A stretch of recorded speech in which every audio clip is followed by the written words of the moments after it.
Hi guys, I'm here in ABS-CBN kasi callback auditions ng panibagong project ko with them, but this time hindi as director but as a creative producer. At ito ay yung for I1TFC's Love at First Spike, directed by Ivan Payawal. So kahapon nag-auditions sila, ngayon yung callback kung sino yung ikakast na leads, kaya I'm excited kasi cream of the crop na to. Ito na yung mga pinakamagaling kahapon and yung iba dun kilala ko, kaya excited ako. I will be rooting for them, so I will show you behind the scenes.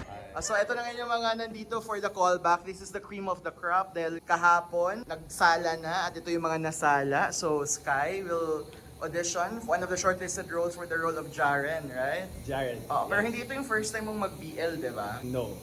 So are you good na you get this role, it's another BL character? Yeah, I'm looking forward to it. I'm looking forward to working with Direk Ivan and the storyline po talaga. It's a good one, so I'm really excited to be working again in a BL love story. But do you know how to play volleyball? I know how to, but hindi magaling. So, Okay, so mag-training kayo for that. yes po. Parang tumunog, parang hindi magaling, tumunog. Parang yun po yung alarm na magte-training na ako. Yeah. Bye-bye! Ikaw, Ralph, you're shortlisted for the role of Uno. So, Uno is a basketball player. Do you know how to play basketball? Ano naman? Oo nga eh. So, judo ka, di ba, ng Judo varsity mainly ng ako, Ateneo. So, in other words, dalawang sports yung kailangan mong matutunan. Yes, volleyball and Basketball. Are you excited for this role? Hopefully, sana makuha po. Ang ganda po ng kwento, nag-brief po sila kahapon ng mga characters, mga relationship ng characters. So sobrang interesting po ng kwento ng Love at First Spike. Oh, and if ever you get this role, may love triangle between a straight female character and a gay male character. So, are you prepared for it? Yes, hopefully. And I know everyone's gonna be guiding us throughout the whole process. So syempre, it's gonna be a very, very good story if ever. Na actually parang direct never pa ako nakakita ng gantong klaseng love triangle, diba?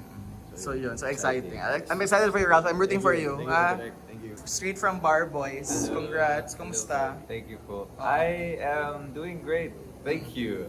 If I do get the role, I mean this is not it won't be my first gay character because I've done Tabing Ilog as Andoy. But there's different kinds of gay people. I mean queer people. So if I do get the role, I'll make sure to to research properly and try not to offend the LGBTQ community. Good luck, Omar. Thank you for the rec. And si Wise, auditioning for the coach role, right? Yes. Marunong ka ba mag-volleyball? Hindi rin. Okay. Sige, kailangan yung matrain lahat yan pag ikaw yung makuha. Yes po. We're Thank you, all actors. Wise. Thank you po, Direk.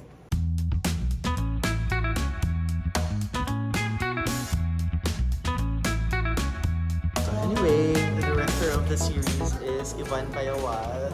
Hi, Direct, from my vlog. Hi. This is Jen, Hi, vlog. my producer. Please like, subscribe, and hit the notification button. Tama ba? Direct, anong hinahanap mo for the character of Uno talaga sa mga mag-audition? Especially today, na callbacks na reporter. Mahirap na. I guess yung hinahanap natin is yung magiging honest lang sa portrayal or kung ano yung basa dun sa script na gagawin niya. Pero yun yung mas more hinahanap ko, yung honesty, yung sincerity niya sa material. Itong story ba to na Direct, medyo semi-autobiographical? Kasi si Direct yun pala yung writer dito.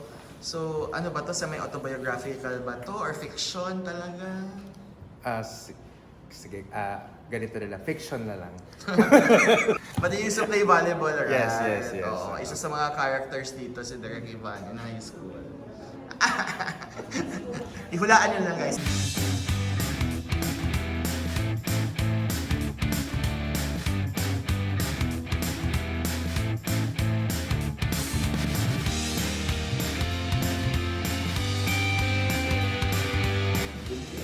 Guys, Emilio, one of the shortlisted Uno for Love at First Spike. Isang karangalan po. So, saan mo masarap kumain sa QC? Saan masarap kumain sa QC? Bilang TikToker, food TikTokers. Yan ang i-vlog mo direct. Kaya nga eh. Masarap Yan ang yung cloud direct. Samtay. Masarap daw. Dyan sa Tomas Morato. Pero ikaw, Kung mahilig ka sa Thai food. taga saan ka ba? Pasig. Saan yung masarap sa Pasig? Honestly, anong cuisine yung gusto mo? Asian, Japanese. Japanese? For me, masarap tomo.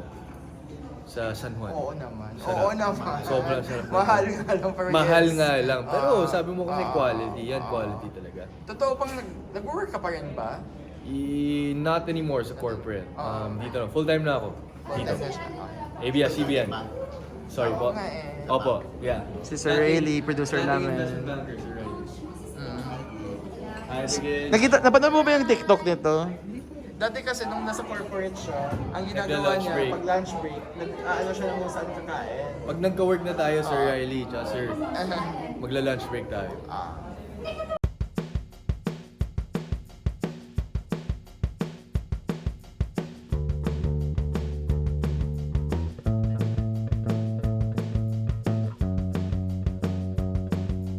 Congrats guys!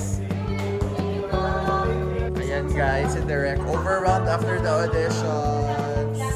Namumroblema siya kasi maraming mga galing. Oh, ayan. So, tatak star magic. Yes. Kaya mo yan, Derek. Kaya mo yan, Derek. Binibenta kita sa labas. Sabi ko yan yung nag-launch sa career ni Elijah Canlas. Kaya lahat ng mga hindi na okay sa kanila kahit anong role, kahit trans, kahit ganun. Oh, basta yun. Pack up! Yay!